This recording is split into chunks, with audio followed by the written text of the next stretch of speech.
The pen was in my hand. The papers were right in front of me. And my son was on the other end of the phone that morning, his voice so smooth and reassuring, telling me it was just a formality. "Just a routine update, Mom. Saves us a fortune in estate taxes down the road. Attorney Beverly already has everything ready. You just sign where she marks the tabs." I said I would be there at 10. What Darius didn't know, what he couldn't have known because he'd spent 38 years watching me grade papers and bake sweet potato pie and ask politely before raising my voice, was that I had learned to read documents the way a doctor reads an X-ray.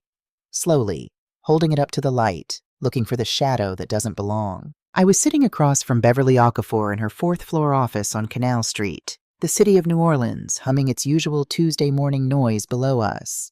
Beverly had set the papers on the desk with both hands, the way you set down something delicate, or something heavy. I picked up the first page. I read it once, then I turned back to the beginning and read it again. Then I put the pen down. Beverly watched me. She is 55 years old, the daughter of Nigerian immigrants, a woman who has spent her career protecting people from exactly the kind of document I was holding. She didn't say anything. She just watched me with those steady, careful eyes of hers. The eyes of a woman who already knew what I was about to figure out. "Beverly," I said. My voice was quiet. It is almost always quiet. Raymond used to say that was how you could tell when I was serious. Not when I got loud, but when I got still. "If I sign this, what exactly do I have left?" She was quiet for 3 seconds. I counted them. 3 seconds, in that office, with the ceiling fan turning slowly overhead and the sound of a streetcar somewhere below, was all the answer I needed. I set the papers down on her desk, folded my hands in my lap, and looked out the window at the pale blue October sky. "My name is Tiana Beaumont. I am 62 years old. I taught 3rd grade at Eisenhower Elementary in the Treme neighborhood of New Orleans for 32 years. My students called me Miss Tiana. My husband Raymond called me his compass. He said I always knew which direction was true north, even when the weather was bad. Raymond passed 4 years ago. Pancreatic cancer. 4 months from diagnosis to gone. I held his hand at the end, in the bedroom of the house we'd lived in since 1991, and I told him I would be all right. I meant it when I said it. I just didn't know exactly how much work all right would require. People look at a 62-year-old black woman from New Orleans, a retired schoolteacher with reading glasses and a garden out back, and they think they know what they're seeing. They see someone's grandmother, someone soft, someone who trusts the people she loves without asking too many questions. They are not entirely wrong. I am someone's grandmother. Well, not yet, but I'm working on it. I do trust the people I love. I just never confused love with blindness. Darius planned this for 2 years, Beverly told me that morning, after I'd asked her to pull every document filed against the Raymond Beaumont Senior Family Trust since his death. Possibly longer. I nodded. I looked at the city below. "He thought I wouldn't notice," I said. Beverly hesitated. "Most people in your position wouldn't have. The language is deliberately—" "I know." I turned back to face her. "He knows I'm not a lawyer. He knows I trust him. He knew I'd be grieving still." I paused. "He just forgot one thing." "What's that?" I almost smiled. "He forgot who raised him. This is the story of what happened next. Not a story about a mother who was betrayed, though I was. Not a story about a son who went wrong, though he did. This is a story about a woman who spent 62 years learning exactly who she was and what she was capable of, and chose, very deliberately, to use every bit of it. My husband believed in me more than I believed in myself for most of our marriage. He was right to. It just took losing him for me to fully understand that. Raymond Jerome Beaumont and I met on a Sunday morning in September of 1983 at Greater Zion Baptist Church in the Treme. I was 21 years old and wearing a yellow dress that my mother had hemmed the night before. He was 24, newly back from 2 years teaching physical education at a school in Baton Rouge, sitting in the 3rd pew with his grandmother because his grandmother refused to sit anywhere else. He turned around as the choir started. I was in the 2nd row of the soprano section. He smiled at me like he already knew something I didn't. We were married in June of 1985. Our entire combined savings on the day of the wedding was $412. We had a small reception in my parents' backyard, a cake my aunt made, and a one-night honeymoon at a hotel in the French Quarter that cost $63. We were happy. I want to say that plainly, before anything else. We were genuinely, deeply, not for the camera, happy. Not because we had money. We didn't. We were happy because we understood each other down to the bone. Raymond taught phys ed at Eisenhower Elementary, the same school where I taught 3rd grade. We drove to work together every morning for 11 years, until we had enough seniority that our schedules finally matched. We ate lunch together in the teacher's lounge on Tuesdays and Thursdays. When we disagreed, which we did, we disagreed privately and resolved it before we slept. We were not wealthy people. We were disciplined people, which is not the same thing but is better preparation for becoming wealthy, if that's a road you choose. Here is how the Beaumont family money was built. In 1989, I began teaching evening adult literacy classes at the New Orleans Public Library 3 nights a week. Raymond refereed weekend basketball games for the City Parks Department. For 3 years, we put every dollar from those extra jobs into a savings account we were not allowed to touch for any reason other than a down payment on a house. We called it the foundation account. We each had to agree before withdrawing a single penny.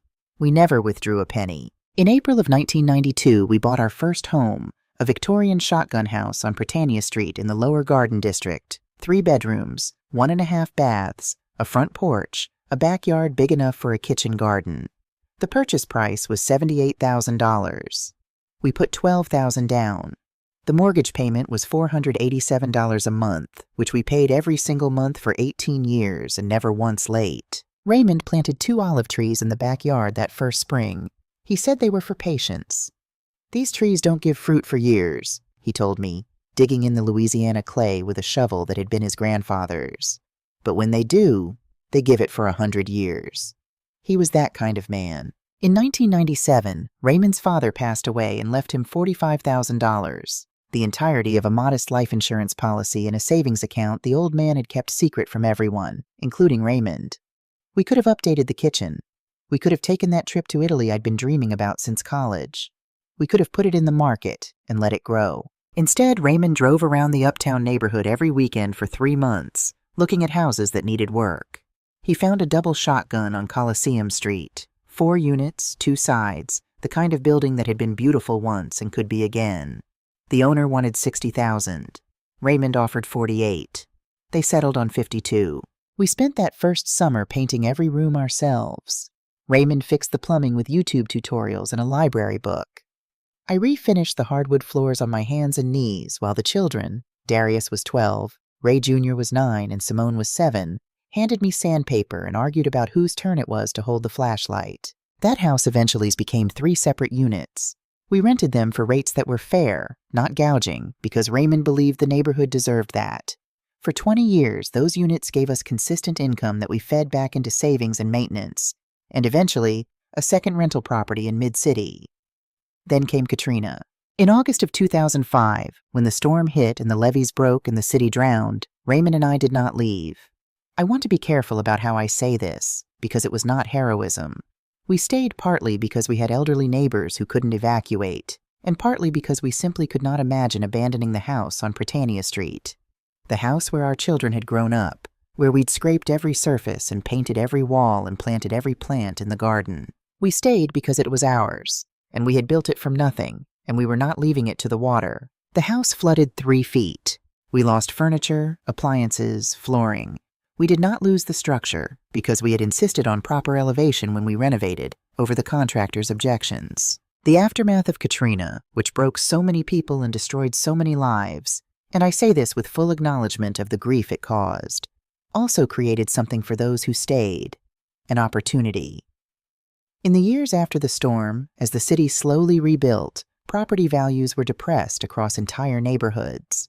Raymond, who had been watching real estate his whole adult life, began buying carefully. A house in Mid-City, a double on Magazine Street, always below market, always with the intention of holding. By 2019, the year Raymond received his diagnosis, the Beaumont family held a primary residence on Britannia Street, conservatively valued at $680,000, 3 income-producing rental properties with a combined market value of approximately $1.1 million, a family trust containing $2.3 million in liquid assets, the accumulated savings of 34 years of careful living, along with a life insurance payout. Total estate, approximately $4.1 million. Not inherited. Not lucky. Built. Raymond had insisted on establishing the trust formally in 2015, 5 years before his illness. He was 60 years old then and said, "I'm not being morbid, Tiana. I'm being a grown man." We went together to Beverly's office, updated our wills, established the trust with both our names as co-trustees and our 3 children as equal beneficiaries. Everything was in order. Everything was clear. Or so I believed. I want to tell you something about Darius before I tell you what he did, because I think it matters. Darius was a brilliant child. Not in the way parents say that about every child.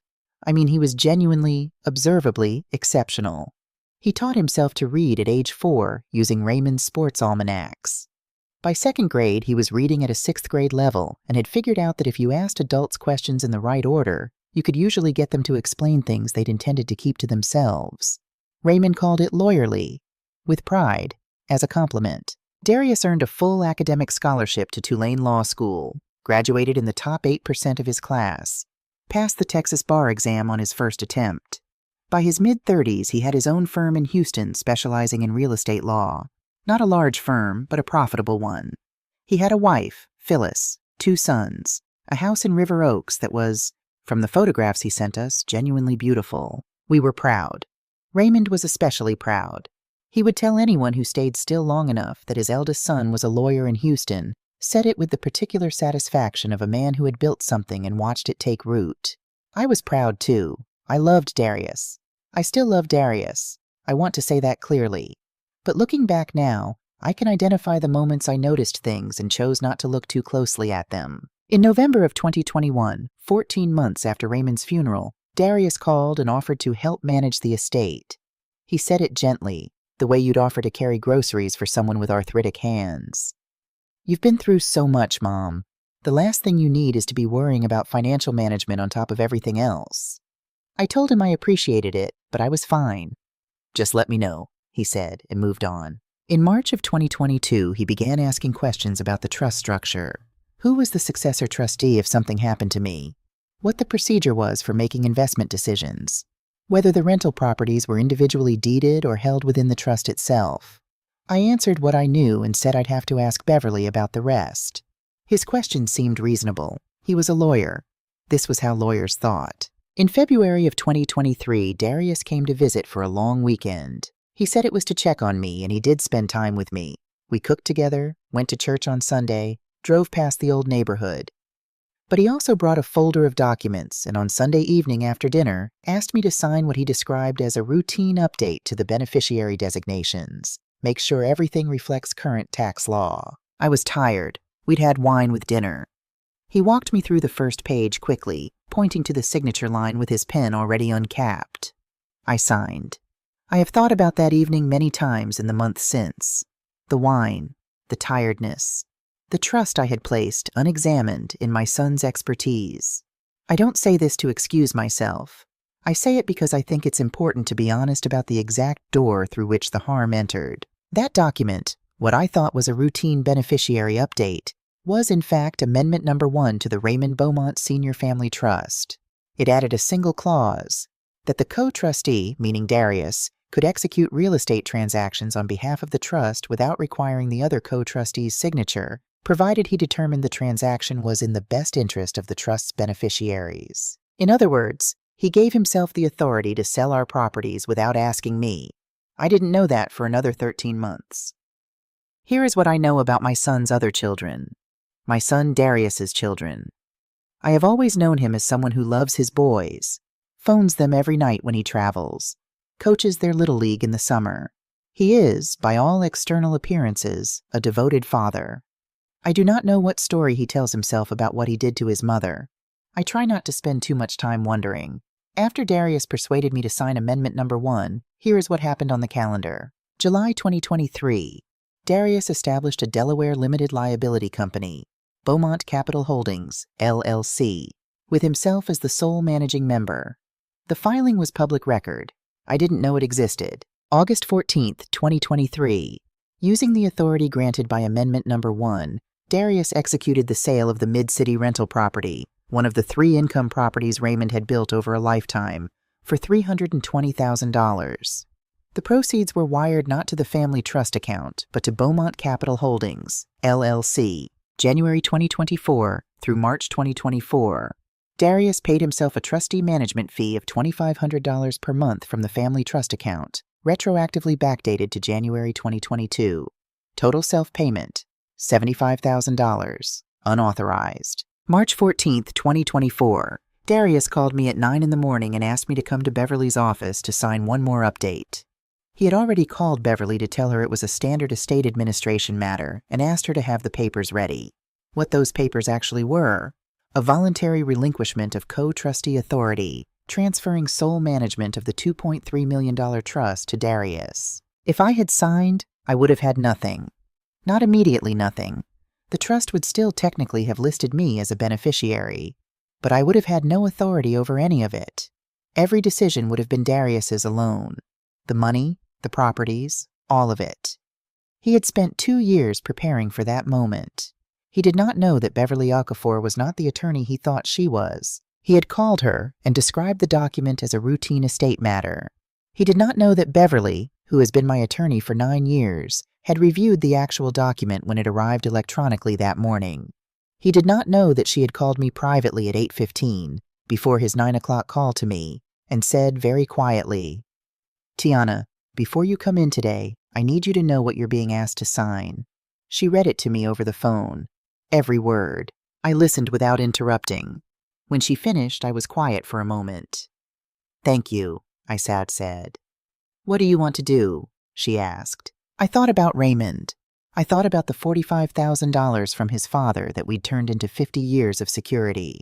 I thought about the floors I'd refinished on my hands and knees while our children handed me sandpaper. I thought about the trust document we'd signed together in 2015, the one that said Raymond Jerome Beaumont and Tiana Marie Beaumont, both names, equal. "I want to come in," I said. "I want to sit down, and I want you to show me everything." I arrived at Beverly's office at 10:15. I read the documents. I set down the pen. She showed me the amendment I had signed the previous February, the one I thought was a beneficiary update. She showed me the Delaware LLC filing. She showed me the wire transfer records from August, the money that had left the family trust and gone somewhere I had never authorized. $75,000 in unauthorized management fees. $320,000 from the sale of a property Raymond had worked for years to acquire. $395,000. Gone. And if I had signed that morning, another $2.3 million to follow. I sat in that office for a long time after Beverly finished. She brought me water. She did not try to fill the silence. She is a wise woman. Here is what I felt. I felt grief, because this was my son. I felt something cold and clarifying, because I understood now that this had been planned. And underneath both of those things, I felt something I did not expect. I felt my husband's hand on my shoulder. Not literally, but Raymond had always steadied me in moments of crisis, not by talking, but by being still and certain beside me. I could feel the shape of that steadiness, even 4 years after his death, as if all those years of being known by someone had left a permanent impression, like a handprint in soft clay. I put down my water glass. "Beverly," I said, "I need you to print me every document related to this trust from the day Raymond died. Every amendment, every transaction, every filing." She nodded. "And then I need you to tell me what we need to prove, legally, to undo every bit of what he's done." She looked at me carefully. "That could get difficult. He's your son."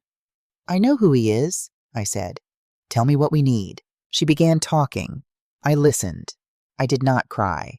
I had given myself the previous 32 hours to feel everything I needed to feel. I had gone home after that appointment, sat in Raymond's chair by the back window, and stayed there for 2 hours, watching the olive trees in the evening light.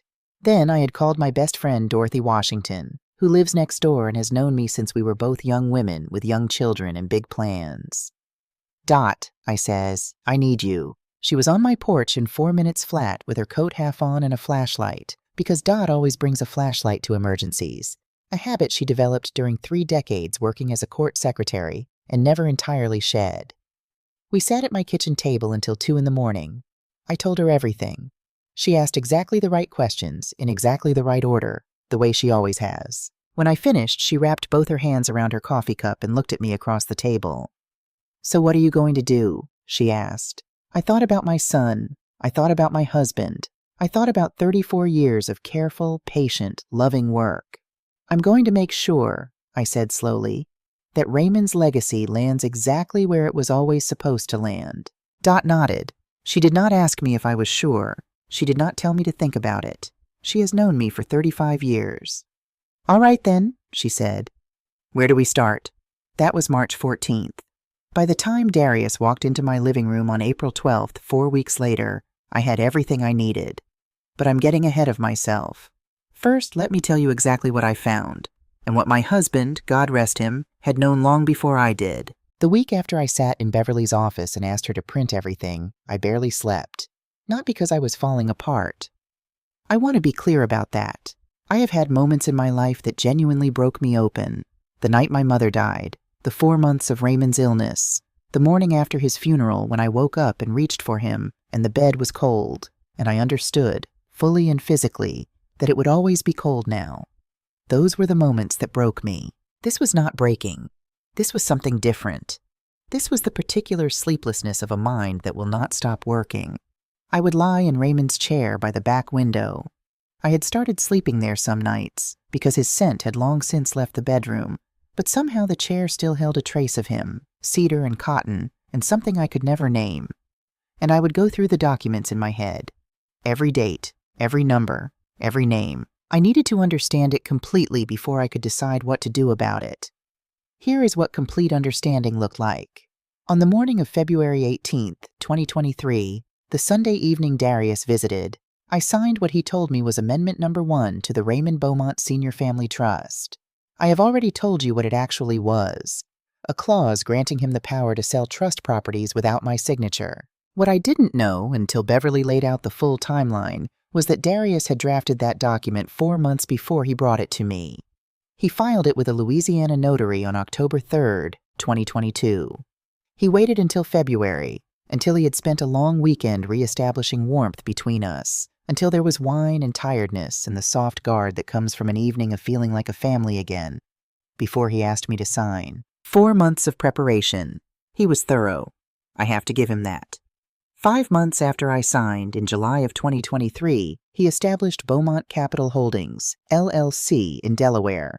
Not Louisiana, not Texas where he lives and practices, but Delaware, where LLC filings are processed quickly, quietly, and with minimal disclosure requirements.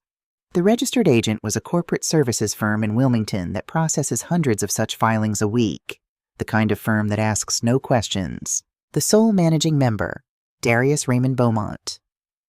On August 14th, 2023, the Mid-City property, a double shotgun on Duplessis Street that Raymond had purchased in 2002 for $68,000 and renovated over 2 summers with his own hands, was sold for $320,000 to a real estate investment group from Atlanta. The closing documents listed the seller as the Raymond Beaumont Senior Family Trust, with Darius R. Beaumont signing as authorized co-trustee. $320,000. Wired to Beaumont Capital Holdings, LLC, the same day. I found out by reading a wire transfer confirmation buried in page 47 of the trust's transaction history. It was formatted to look like a routine investment transfer. If I had been reading quickly or trustingly, I would have moved past it without pausing. I did not read quickly. I read every single page. When I got to page 47, I set the stack down, went to my kitchen, drank a glass of water, and stood at the sink looking out at the olive trees for a long moment. Then I went back and read page 47 4 more times. There was one more piece I needed. James Thibodeau. James had been the Beaumont family's accountant for 28 years. He was a quiet, meticulous man from Gentilly, the kind of accountant who kept paper backups of everything because he had lived through Katrina and understood that digital records were only as permanent as the servers that held them. He had done our taxes since 1996. He had attended Raymond's funeral. He sent me a Christmas card every year with a handwritten note inside. I called him on March 19th, 5 days after my meeting with Beverly. I didn't tell him what I knew. I asked him, very simply, to come by the house and bring any records he had related to the trust from the past 3 years. I said Beverly had asked me to do a routine audit, and I needed his help getting organized. He arrived at 10 in the morning. He was wearing his usual khaki slacks and blue cardigan. He had a large accordion folder under his arm. He looked older than the last time I'd seen him, and thinner, and when I opened the door, he met my eyes for only a moment before looking at the floor. That half-second told me everything. I brought him to the kitchen. I made coffee. I set out the biscuits I had baked that morning. Not for him specifically. I bake when I need to think. And I sat across from him at the table and waited. He lasted about 4 minutes. "Tiana," he said. His voice was rough. He looked at his coffee cup. "I owe you an apology." "Tell me," I said. And he did.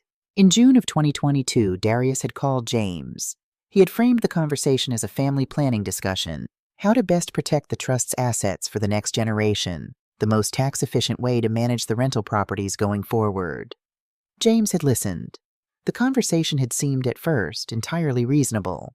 Then Darius had asked James not to mention the conversation to me, just yet, until the strategy was fully developed. James had hesitated. "He said it would only complicate things if you got involved before the plan was finalized," James told me, still looking at his cup. "He said you'd worry unnecessarily. He said—" James stopped. He cleared his throat. "He said you didn't fully understand the tax implications and it would only confuse you." I said nothing. "I should have called you that same evening," James said. "I knew it the moment I hung up the phone. I've known it every day since." "Why didn't you?" I asked. Not with heat, genuinely. I wanted to understand. He finally looked up at me. His eyes were wet. "Because I'm 70 years old and I was afraid. That's the truth of it. I was afraid of losing the account. Afraid of getting in the middle of a family matter. Afraid of—" He stopped again, shook his head. "It's not an excuse. There is no excuse. Raymond trusted me." He opened the accordion folder and slid everything across the table to me. Every record, every statement, every communication he had received from Darius regarding the trust, including the email. The email was from June 14th, 2022. It was from Darius's firm email address, the one with his name in it on his official letterhead, and it was addressed to James. 6 paragraphs of careful legal language about trust restructuring and tax optimization. And in the 5th paragraph, almost hidden in the bureaucratic language around it, a single sentence that made everything clear. "As we discussed, the current co-trustee arrangement is inefficient for long-term management purposes, and I am in the process of formalizing a transition that will consolidate decision-making authority while ensuring all beneficiaries' interests are protected. This process will be complete before Mrs. Beaumont requires any additional involvement." Before Mrs. Beaumont requires any additional involvement. I read that sentence 3 times. I set the email down. James was watching me with the expression of a man expecting punishment. "James," I said, "I'm not going to pretend this doesn't hurt. It does." I folded my hands on the table. "But I need you to do something for me now." "Anything," he said immediately. "I need a formal accounting statement, dates, amounts, everything, for every transaction made from the trust account in the past 3 years. Everything that went anywhere other than the designated trust bank account. Signed, notarized." He nodded. "I can have it to you by Friday." "Thursday," I said. He nodded again. "Thursday." He left 2 hours later, walking more slowly than he'd arrived. At the door, he turned back. "Tiana, for what it's worth, Raymond always said you were the one who would land on your feet. Every time. He said it more than once." I thanked him and closed the door. Then I leaned against it for a moment in the quiet hallway of my house and allowed myself exactly 30 seconds of something that wasn't quite crying but wasn't quite not. Then I straightened up, went to the kitchen, and started making a list. 2 days later, Beverly called with something new. She had been conducting her own quiet investigation, pulling public records, cross-referencing the trust's property holdings with the parish assessor's database, following threads. She is exceptionally good at following threads. "Tiana," she said, "I need you to sit down." "I'm already sitting," I said. "The uptown property." The uptown property. The double on Coliseum Street. The first rental Raymond had ever bought. The one we'd painted ourselves the summer of 1997 while the children handed us sandpaper. Current market value, approximately $420,000. "What about it?" I said. "Darius has been in contact with a residential broker. A man named Stuart Finn works out of an office on Magazine Street. According to a source at the assessor's office, and I want to be clear this is not yet confirmed. Darius may have accepted a preliminary deposit. $20,000. Informal. Off the books. I was quiet. He's moving faster, Beverly said. The mid-city sale was a test. Nobody noticed, nobody said anything.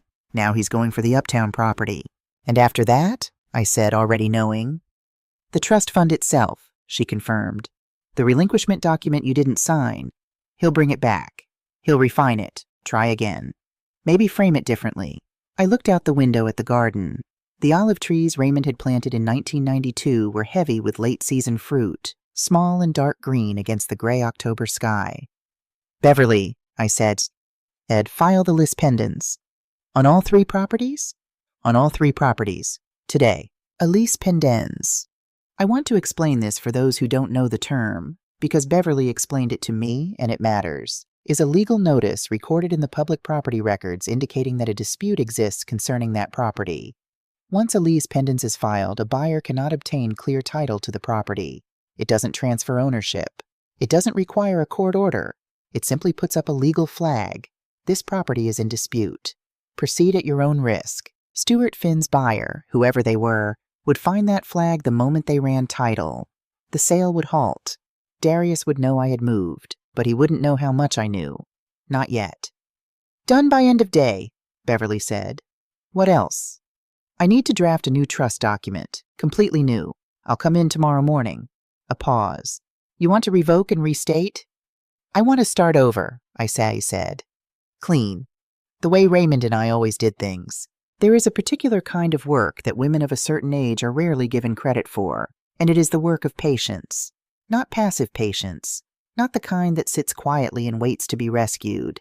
I mean active patience, strategic patience, the patience of someone who understands that the right moment is not always the immediate moment, and that acting too soon can ruin what acting at the right time will solve completely. I had spent 32 years in a classroom. I understood that you don't call out a child's bad behavior in front of the class and humiliate them into defensiveness. You gather your information. You understand the full situation. You choose your moment. And then you act with enough precision that there is no room left for arguing about what happened. That was what the next 4 weeks were. Beverly and I met 3 times, twice in her office and once at Dot's house, because I had begun to be cautious about being seen going to a law office regularly, and Dot's house provided a reason that needed no explanation. We were 2 old friends having coffee, which we also were. On March 20th, Beverly and I drafted the Tiana Beaumont Revocable Living Trust, a complete replacement for the existing family trust, which I had the legal authority to revoke at any time as co-trustee. The new document was clean and unambiguous. I was sole trustee during my lifetime. At my death, Simone and Ray Jr. would serve as co-trustees, together, requiring both signatures for any major decision. The properties were transferred into the new trust with a dual signature requirement. No single person could sell, encumber, or transfer any real property without the written consent of 2 trustees. Darius was named as a beneficiary for $50,000, enough that no one could say I had cut him out entirely, enough to demonstrate that the exclusion from control was deliberate and considered, not emotional. I signed the new trust document on March 22nd in the presence of Beverly and a notary. I told no one. Not Simone, not Ray Jr., not my sister in Baton Rouge, not the pastor at Greater Zion who had known me for 40 years, not anyone. Only Dot knew. Dot, who had quietly driven me to the notary's office and waited in the parking lot with the engine running. The second piece of the strategy was the evidence. James delivered his accounting statement on Thursday as promised. 12 pages, signed, notarized, documenting every irregular transaction. The $320,000 wire to Beaumont Capital Holdings, LLC. The $75,000 in unauthorized management fees backdated across 26 months. And 2 smaller transfers totaling $12,000 that Beverly had not yet identified and which James confirmed were also unauthorized. Total documented theft from the Raymond Beaumont Senior Family Trust, $407,000. I put the statement in a blue folder. I put the folder in the fireproof lockbox under the floorboard in my bedroom closet. Raymond's idea, installed when we bought the house, because he believed in redundancy and physical backups. I kept copies at Beverly's office. I kept a 3rd set at Dot's house. The 3rd piece was harder. Louisiana is what's called a one-party consent state, which means that if you are a participant in a telephone conversation, you may record that conversation without notifying the other party. Beverly explained this to me carefully, and then explained it a second time to make sure I understood both what was permitted and what wasn't. What was permitted? Recording my own phone calls. I am not a technological person. I learned to use a smartphone largely because Ray Jr. spent an entire Thanksgiving weekend teaching me, with the patience of a man who had been taught patience by watching his father. I asked Ray Jr., without explaining why, to help me set up a call recording application on my phone the next time he visited, which he did without much curiosity, assuming it was for some school committee I was serving on. I began recording my calls with Darius on March 25th. In the call on March 25th, Darius mentioned casually that he was working on some paperwork to streamline the trust management, and that he'd be in touch about having me sign a few things. In the call on April 1st, and I note the date without irony, though the irony is there, he mentioned that he had connected with a property professional in New Orleans about potentially optimizing the portfolio, and that the uptown property might be a candidate for repositioning. Repositioning, that was the word he used. In the call on April 5th, the call I had been waiting for, he told me about a lovely dinner he'd had the night before with an investor who was very interested in New Orleans real estate and who had asked specifically about family-held properties in Garden District adjacent neighborhoods. Coliseum Street is 2 blocks from the Garden District. He didn't know I had filed the list pendants 10 days earlier. He didn't know his investor's title search would already have turned it up. He was talking to me as if he were still 3 steps ahead. He was not 3 steps ahead. He was, at that point, approximately 3 steps behind. He just didn't know it yet. And then came the evening that I almost wasn't ready for. March 28th, a Thursday. I was in the kitchen making red beans. I make them on Mondays usually, but I'd had a difficult week, and sometimes the familiar work of soaking beans and slicing andouille and letting something slow cook for hours is what a difficult week requires. The doorbell rang at 6:15. I was not expecting anyone. I opened the door and found my daughter. Simone was standing on the porch in a gray travel coat with a carry-on bag at her feet, her dark hair pulled back, her jaw set in the particular way she has carried tension since she was 9 years old. She had driven from the airport. She had not called first. "Mom," she said, "we need to talk." I stepped back and let her in. She had come because Darius had called her. He had called her 3 days earlier, she told me, once she'd settled at the kitchen table with the tea I made her. He had described the situation, his version of it, as a concerned family discussion about estate management. He had suggested in that careful, lawyerly way of his that I was perhaps having some difficulty with the complexity of managing the estate alone, and that I might be more influenced by outside advisors than is in the family's best interest. JD. Outside advisors. I recognized myself in that phrase. And Dot. And Beverly. "He said you'd been making some decisions that seemed impulsive," Simone said, watching me carefully. "That he was worried." I looked at my daughter across the table. She is 34 years old. She has my stubbornness and Raymond's directness and a good heart that she sometimes hides behind a sharp exterior, the way people do when they've been hurt enough times. She had flown from Atlanta because she was worried about me. Even as she was relaying her brother's story, I could see in her face that she wanted me to tell her it wasn't true. I got up from the table. I went to the living room and retrieved my laptop. I sat back down across from her. "Simone," I said, "I'm going to show you something. I need you to read all of it before you say anything. Can you do that for me?" She looked at the laptop. She looked at me. She nodded.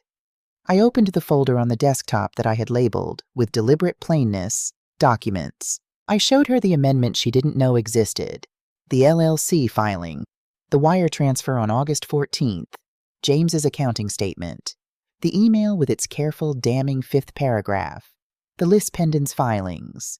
She read for 20 minutes. I refilled her tea without being asked. I sat at the table and let her read. When she finally looked up, her eyes were red-rimmed. Not crying. Simone doesn't cry easily, but close. "How long have you known?" she asked. 2 weeks. "Why didn't you call me immediately?" "Because I needed to know everything first," I said. "And because your brother had a 2-year head start. I couldn't afford to move until I was certain." She was quiet for a moment. Then, "What are you going to do?"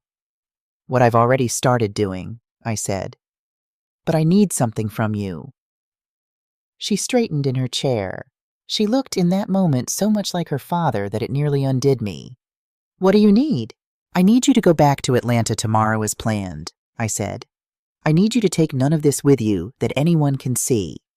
And when Darius calls again, and he will call, I need you to tell him that you came. You saw that I seemed fine, and you're not sure what he's worried about. Her jaw tightened. You want me to lie to him. I want you to protect the plan, I said. There's a difference. She was quiet again. Processing. She has always been a processor. She does not answer important questions immediately, which is one of her best qualities. He's going to lose everything, she said finally. Not a question. He's going to face the full consequence of what he did, I said. Yes. And you're okay with that? I thought about Raymond, the floors, the olive trees, the foundation account that we had never once touched for anything other than its purpose.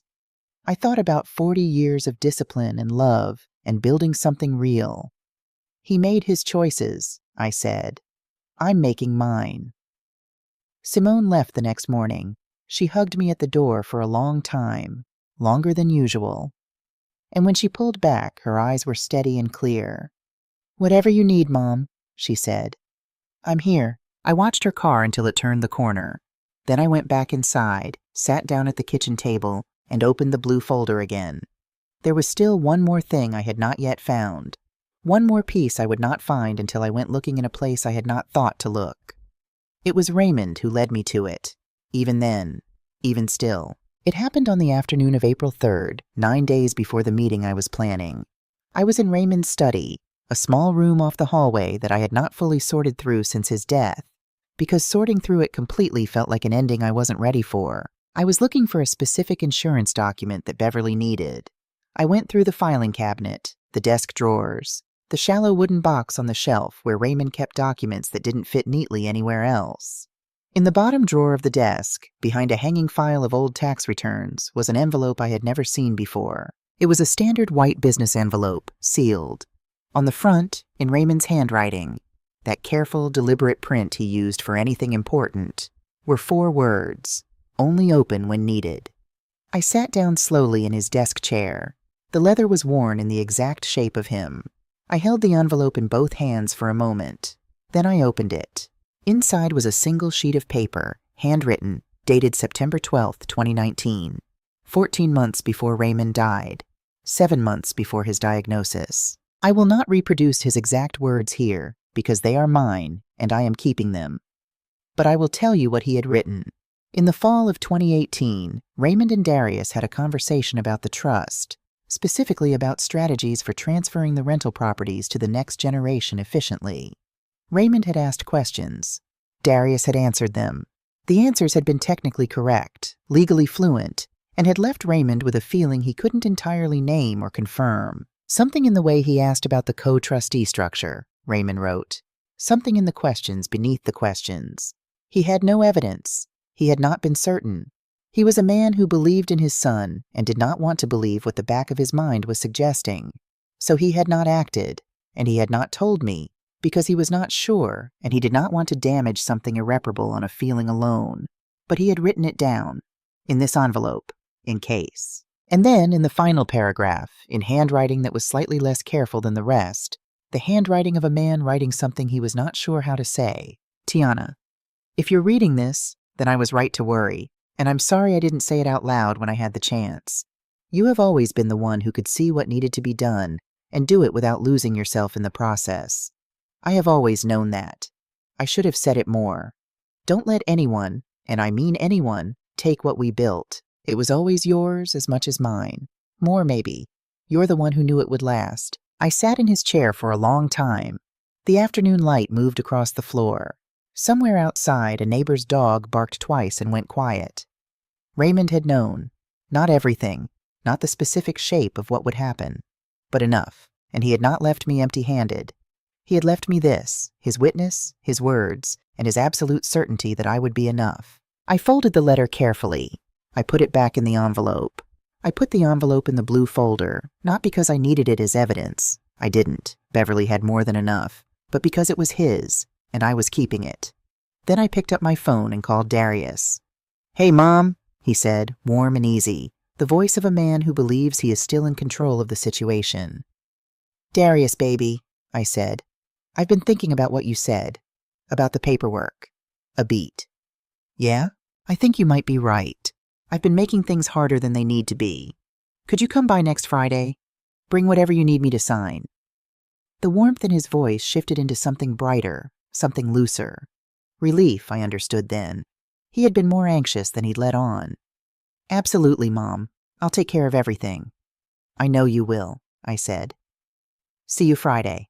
I ended the call, set the phone on the desk, looked at my husband's bookshelves, the books he'd read and loved and kept for 30 years. 9 days. Friday, April 12th, 2024. I was up at 5:15. Not because I had set an alarm. I hadn't needed an alarm since the first year of teaching, when I trained myself to wake before the rest of the house and have 1 hour of quiet before the children got up. The habit never left me. I don't think it ever will. I made coffee. I sat at the kitchen table in the dark, watching the sky over the backyard go from black to deep blue to the particular shade of pale gray that comes just before the light breaks properly. The olive trees were still. No wind that morning. Everything was very quiet. I had done everything I could do. The new trust was signed and filed. The list pendants notices were on all 3 properties. The blue folder was in Beverly's safe and in Dot's fireproof box and in mine. James's accounting statement had been formally submitted to Beverly as an evidentiary document. I had 11 recordings of phone conversations with Darius, each cataloged with date, duration, and a brief written summary in case I ever needed to find a specific moment quickly. There was nothing left to prepare. There was only the day itself. At 7:30, Dot came over through the back gate, the way she has done for 35 years. She was carrying a covered dish, her sweet potato casserole, which she makes when she is nervous and wants to be useful, and wearing her church cardigan, which told me she understood the gravity of what today was. We ate breakfast together without talking much. That is one of the things I love most about Dot. She has never confused silence with emptiness. We have spent thousands of hours together in comfortable quiet, the way people can only do when they have known each other long enough that presence is its own communication. At 9 o'clock, I went upstairs and dressed. Not in my usual clothes, the comfortable slacks and cardigan of a retired schoolteacher, which is what Darius expected to see. I dressed in the charcoal suit I had worn to Raymond's memorial service at the church, the one that had made 3 separate people come up to me afterward and say I looked like myself. Whatever that meant, I understood it as a compliment of the highest order. I fastened Raymond's watch to my wrist. It was a simple men's watch, nothing expensive, but he had worn it every day for 20 years, and when I wore it I could feel the weight of him on my arm, steady as a hand. I came back downstairs at 9:45. Beverly arrived at 10. She was in a dark blazer and carried her briefcase with the combination lock, which she only uses for documents she considers critical. She reviewed the folder one more time at the kitchen table, organized everything in the precise order we had decided the night before, and then looked up at me. "Ready?" she said. "Yes," I said. James Thibodeau arrived at 10:15. He had pressed his khakis. He was carrying his accordion folder, now flagged with colored tabs at Beverly's instruction. He sat at the far end of the table, nearest the window, and folded his hands and did not speak. Simone arrived at 10:20, 20 minutes off a flight from Atlanta, her carry-on still rolling behind her. She had told Darius 2 days ago that she wasn't planning to visit this weekend, which was true, technically, since she'd booked the flight only 36 hours earlier after I'd called and said simply, "Friday, come." She hugged me at the door and didn't say anything. She sat down next to James and smoothed her jacket and looked at her hands. Ray Jr. came in through the back gate at 10:30. He had flown from Chicago the previous evening and stayed at a hotel on St. Charles because I hadn't wanted his car in the driveway overnight. He is the quietest of my 3 children, the most inward, the one who processes everything slowly and completely before speaking. He had processed what I told him on the phone Thursday night. I could see that in his face when he came in, the settled look of a man who has made up his mind about something and is at peace with it. He kissed my cheek, sat down across from Simone, looked at Beverly. "Tell me what you need me to do," he said. "Just be here," Beverly said. "That's everything." At 10:50, I moved the blue folder to the center of the table. I put a single glass of water at each place. I went to the living room and straightened the photograph of Raymond on the mantel, the one taken at the 1997 Thanksgiving, the year we bought the Coliseum Street property. Raymond laughing at something someone had just said, caught mid-laugh, unaware of the camera, entirely himself. "All right, Raymond," I said quietly, to the photograph, to the room, to whatever part of him might still be present in the house where we had lived for 33 years. "Let's finish it." Darius's rental car came up the drive at 11:03. I watched from the front window. He had driven a black sedan. Of course he had. Darius has driven black sedans since he was 26 years old. He sat for a moment in the parked car, doing something on his phone. Then he got out. He was wearing the charcoal suit he wore when he wanted to be taken seriously. The one he'd worn to close deals, he'd told me once. He had a leather document bag over one shoulder. He walked up the porch steps with the ease of a man arriving at a foregone conclusion. I opened the door before he rang. "Mom," he smiled, the full, warm smile I had known since he was a baby. It reached his eyes. It always did, right up until it didn't. "You look beautiful." "Come in, baby," I said. He stepped into the hallway. He was 2 steps into the house before he registered what he was seeing. Beverly, at the far end of the table, her briefcase open. James by the window, his accordion folder tabbed and open. Ray Jr., sitting back in his chair, watching him. Simone, who was supposed to be in Atlanta, meeting his eyes across the table. The progression of understanding across his face happened in approximately 3 seconds. First the slight frown of surprise, then the rapid mental calculation, then the careful, deliberate reconstruction of composure, the lawyer taking over from the son. He looked at me. "What is this?" he said. Still calm, still in control, or the performance of it. "A meeting," I says. Ye said. "Sit down, Darius." He looked around the table once more. He sat down. Beverly began. She has been doing this for 30 years, presenting difficult truths to people who don't want to hear them, in language precise enough that there is no room for misrepresentation afterward. She did not raise her voice. She did not editorialize. She placed each document on the table as she addressed it, and she spoke about each one in the measured, even tone of a woman who is not angry, who is simply accurate. Amendment number 1. The Delaware LLC, the August 14th wire transfer, the unauthorized management fees, the preliminary contact with Stuart Finn's buyer about the Coliseum Street property. With each document, Darius's posture changed by a degree so small it would have been invisible to anyone who hadn't spent 38 years reading him. The shoulders tightened, the jaw shifted. The hands, which had been relaxed on the table, moved to his lap. He did not interrupt. I had expected him to interrupt. That he didn't told me that the lawyer in him had fully taken over, assessing, calculating the landscape before speaking. When Beverly finished, the room was quiet. Then Darius said very carefully, "These documents have been taken out of context. The trust restructuring was Darius," my voice, not loud, not sharp. But it stopped him the way it used to stop him when he was 8 years old and about to say something he would regret. He looked at me. "I have 11 recordings," I said. "I have James's signed and notarized accounting statement. I have the wire transfer records, the LLC filing, the email you sent James in June of 2022. I paused. "I have read every single page of every document related to this trust since your father died. Every single page." He was still, completely still. "I also have something else," I said, "something your father left." I took the envelope from the blue folder. I set it on the table in front of him, his handwriting on the front. "Only open when needed." Darius looked at the envelope. Something moved across his face that was not calculation, something older and less armored. "He knew," I said quietly. "Not everything, but enough. He wrote it down in 2019 because he wanted to make sure I wasn't left without a witness if he turned out to be right." The room was absolutely silent. "Your father," I said, "trusted you. That trust is in this letter. That he wrote the letter anyway, that he prepared for the possibility that you might betray it, is also in this letter." I picked it up and put it back in the folder because it was not evidence. It was mine. "I want you to sit with that." I had expected the calculation.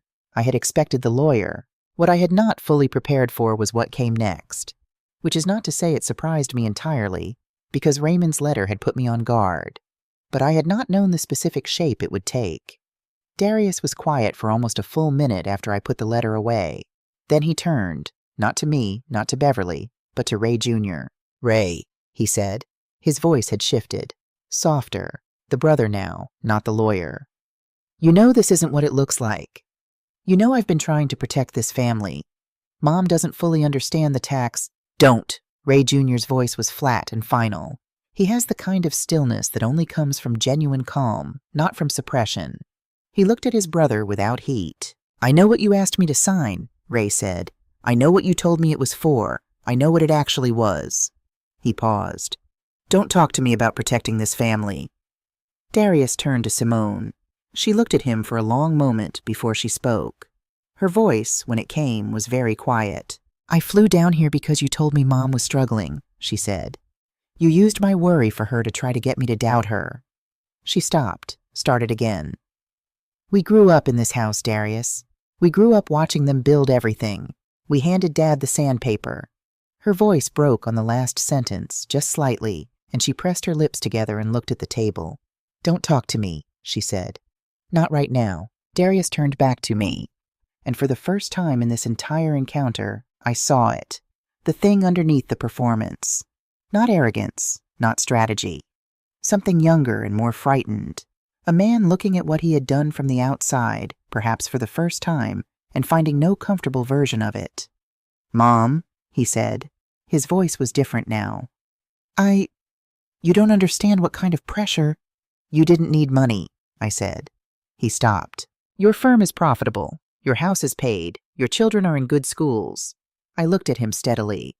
"You did this because you thought I wouldn't notice. And that is the part that tells me everything I need to know about the distance between who you decided I was and who I actually am." He had nothing to say to that. "Now," I said, "I want you to listen to Beverly." Beverly placed the settlement agreement on the table. She walked through it point by point in the same measured tone as before, because Beverly does not believe in dramatic flourishes when clear language will do. The terms were these. Darius would repay in full the sum of $395,000, the $320,000 from the Mid-City sale, the $75,000 in unauthorized management fees, within 90 days. A payment schedule was attached. He would sign a formal relinquishment of all claims against the Raymond Beaumont Senior Family Trust and acknowledge in writing that Amendment No. 1 had been obtained through misrepresentation. He would execute a deed of correction transferring clear title of the Mid-City property back into trust, which was possible because, Beverly had discovered, Beaumont Capital Holdings had not yet resold it. It was sitting in the LLC, waiting. Perhaps Darius had been more cautious after the list pendants appeared. Perhaps he had simply not gotten around to it. Either way, the property could come home. In exchange, no criminal referral to the Louisiana Attorney General's office, no report to the State Bar of Texas, no civil suit. The documents would remain sealed in Beverly's files. Private. Family. Darius read the agreement twice. He asked 2 questions. Procedural questions, the lawyer still operating even now, which Beverly answered without irritation. Then he looked at me. "If I don't sign," he said. "Then we proceed differently," I said. "And the documents become public record." He looked at the agreement again. I watched my son, this brilliant, driven, frightened man who had handed me sandpaper when he was 12 years old and trusted me to know what to do with it, and I felt the full weight of the grief of it. Not rage, not satisfaction. Grief, clean and complete, for what he had chosen to become and what that choosing had cost him. But grief, I have learned, is not the same as surrender. You can carry it and still move forward. You can love someone completely and still hold them fully accountable. Raymond taught me that. He taught me by being a man who loved his children without condition and expected of them without apology, who understood that those 2 things are not in contradiction, but are in fact the same thing. Darius picked up the pen. He signed. After Beverly collected the signed documents, after James quietly gathered his accordion folder, after Beverly locked her briefcase, there was a moment of stillness in the room that felt almost liturgical, the particular quiet that follows the completion of something that cannot be undone. Darius sat with his hands flat on the table. He was not looking at anyone. Simone and Ray Jr. were both looking at me, waiting, the way children wait even when they are grown, for the mother to indicate what happens next. I stood up. "James," I said, "thank you for coming. What you did took courage. I know it wasn't easy." He nodded, and there was something in his face that looked, if not healed, then at least less burdened than when he'd arrived. He shook my hand at the door with both of his. He said nothing else. He didn't need to. Beverly followed him out. At the door, she turned back and looked at me with an expression that was professional respect and something warmer beneath it. "Raymond was right about you," she said. "You didn't know Raymond," I said, mildly surprised. "No, but he wrote it in the trust document, in the notes section, where trustees sometimes leave instructions for the attorney." She paused.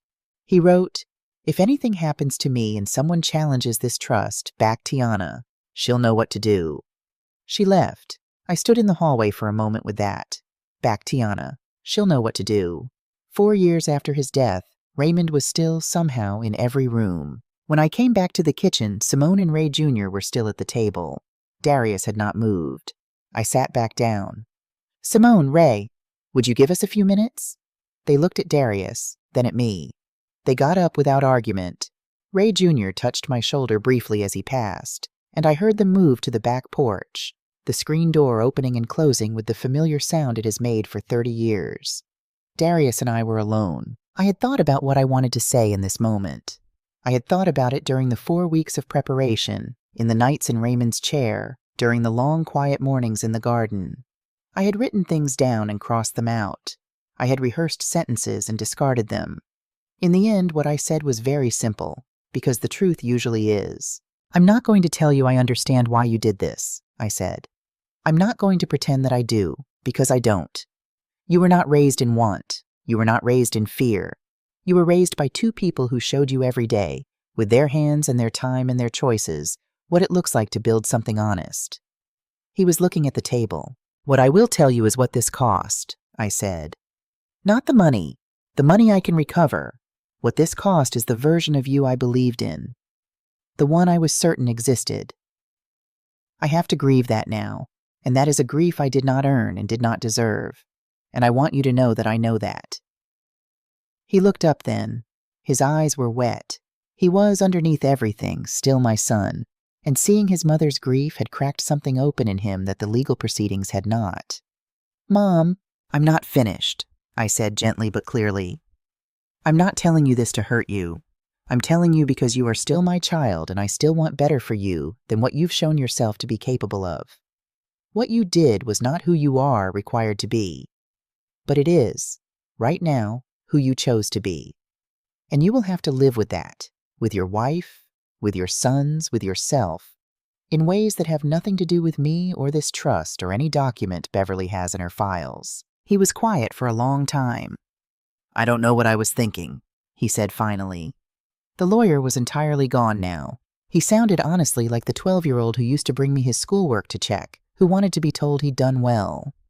"I think you were thinking I was old," I said, "and tired, and alone, and that those things meant I was finished." He flinched. "I want you to know something," I said. "Not for my sake, for yours, for your sons who will watch everything you do and become some version of it." I leaned forward slightly. "The people who built what you tried to take were not finished. They are never finished. What Raymond and I made was made out of the kind of love and patience and discipline that doesn't expire. It doesn't get old. It doesn't lose its footing." I held his gaze. "And neither do I." He nodded, slowly. He wiped his eyes with the back of his hand, the same gesture he had used as a boy. "I'm sorry, Mom," he said. "I know that doesn't fix anything." "It doesn't," I agreed. "But it's a place to start, if you mean it." I stood up. "I think you should go now. We both need time. Simone and Ray Jr. need time. When you're ready to speak to them, really speak to them, not manage them. That's your work to do, not mine." He stood. He was a tall man, Raymond's height, Raymond's shoulders. Looking at him hurt in a way I was going to have to learn to carry. At the front door, he turned back one more time. "The farm, the Coliseum property, the one Dad bought." "It's coming back into the trust," I said, "where it belongs." He nodded, and then he walked down the porch steps to his car, and I watched him go, and I felt the particular ache of a love that has not ended but has been permanently, irrevocably changed. I closed the door. I stood in the hallway for a moment, my hand still on the knob. "I know, Raymond," I said to the quiet house. "I know." The 90 days passed. On July 15th, 2024, $395,000 arrived in the Raymond Beaumont Senior Family Trust account via wire transfer, confirmed, documented, and deposited before noon. Beverly called me when it cleared. "It's done, Tiana," she said. "Thank you, Beverly," I said, "for everything." "Thank Raymond," she said. "He picked the right attorney." I laughed. The first real laugh in a long time, the kind that comes from somewhere deep and uncomplicated. The Mid-City property deed was corrected and transferred back into the trust in August, after a process that required 3 separate court filings and the particular patience of a woman who has learned not to be hurried by other people's timelines. The Coliseum Street property and the Britannia Street house remained where they had always been. Ours. In September, I sat down with Beverly and a financial advisor she recommended, a woman named Patricia Osei, 50 years old, precise and warm and direct, the kind of advisor who explains things until you actually understand them and then asks if you have questions. We restructured the trust's investment strategy modestly, bringing it in line with what Raymond had always intended: preservation first, growth second, enough liquidity to be useful, and enough patience to let things compound. I was not reckless with it. Raymond hadn't been reckless with it. I wasn't about to start. In October, I established the Raymond Jerome Beaumont Senior Scholarship Fund through the Eisenhower Elementary School Foundation, $120,000, endowed, enough to fund 2 scholarships per year, indefinitely, for students demonstrating exceptional academic performance and financial need. The only requirement, a demonstrated love of learning, not a specific subject, not a particular career path, just the love of it. The same love that had made Raymond read sports almanacs to his 4-year-old son and made me spend 32 years in a classroom that paid me less than I was worth and gave me back more than I can calculate. The first recipients were announced in November. 2 girls, both 8 years old, both from families I recognized. I was there for the announcement. I wore the yellow dress I'd bought in September, not the same yellow as the one from 1983, but close. Dot came with me. She cried. I managed not to, mostly. And Darius and I have not spoken extensively since April. There have been brief exchanges, a phone call on Thanksgiving, a short message on my birthday in December. The door is not closed, but it is not yet open in the way it was before, and I do not know if it ever fully will be again. That grief is still present. It is not resolved. I don't expect it to resolve quickly, and I'm not going to pretend that it has. What I will say is this. Some mornings I sit in Raymond's chair by the back window with my coffee and watch the olive trees, and I feel, underneath the grief, something that I can only describe as solidity, the sense of standing on ground that is genuinely mine, not because I fought for it, though I did, but because it was always mine, truly, and now I know that completely in a way I didn't before. Raymond said I was the compass. He said I always knew which direction was true north. I think what he meant was that I know what things are worth. Not in dollars, in weight, in meaning, in what it costs to make something real, and what it means to protect it. Simone called me on a Sunday evening in late November, just as the light was going orange over the garden. "How are you really, Mom?" she asked. "Not the version you tell people, the actual version." I thought about it. "Grateful," I said finally. "Sad in the right places, and grateful." She was quiet for a moment. "Dad would be proud." "I think he already was," I said. I think that was the whole point. After we hung up, I sat for a while longer in the chair. The olive trees were full and heavy, the way they get in the fall. Raymond had planted them in the Louisiana clay with his grandfather's shovel 32 years ago, because he believed in things that took a long time to bear fruit. They had been bearing fruit every year since. I thought about what I would tell someone if they asked me what I had learned from all of this. Not about trusts or estate law or the one-party consent recording rules of the state of Louisiana. About the larger thing. I think I would tell them this. The most dangerous thing anyone can do is decide they already know who you are, because the version of you they've decided on, the tired version, the grieving version, the version that's too old or too soft or too trusting to look carefully, that version will surprise them every time. Raymond knew who I was. He wrote it in a trust document and sealed it in an envelope and left it where I would eventually find it. Back Tiana. She'll know what to do. He was right. He was always right about that. I didn't win anything that wasn't already mine. I just made sure it stayed that way.